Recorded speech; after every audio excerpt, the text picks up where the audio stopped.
సభ బ్రహ్మాండంగా జరిగింది. తిరువూరు లాంటి ప్రాంతంలో ఇంతమంది ప్రజలు వచ్చి చంద్రబాబు నాయుడు గారిని చూడటం అంటే నిజంగా ఒక ఆశ్చర్యం. ఇవాళ తిరువూరులో మంచి పండగ వచ్చిన పండగ వాతావరణం నెలకొంది.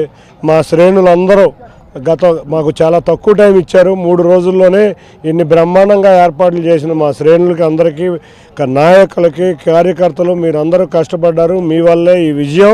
ఇది మన సమిష్టి విజయం. మన సమిష్టి విజయాన్ని రేపు ఎలక్షన్ దాకా కూడా ఉంచుకుని తిరువూరులో నాయకులు, కార్యకర్తలు అందరం కలిసి 20,000 మెజార్టీతో ఇక్కడ తెలుగుదేశం అభ్యర్థిని గెలిపించుకుందాం. అంతవరకు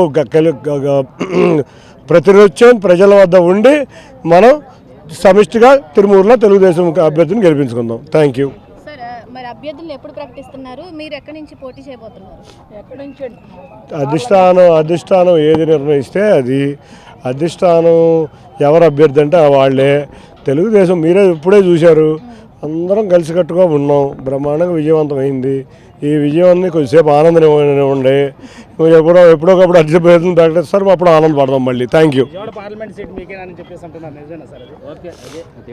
ఇంతవరకు జనసేన తెలుగుదేశం పొత్తులు జరగలేదు. ముందు జనసేన తెలుగుదేశం పొత్తులు అయినాక ఇక్కడ అభ్యర్థులు ఎవరో నిర్ణయిస్తారు. కాబట్టి ముందు పొత్తులు అవనివ్వండి, అప్పుడు మాట్లాడదాం. Thank you.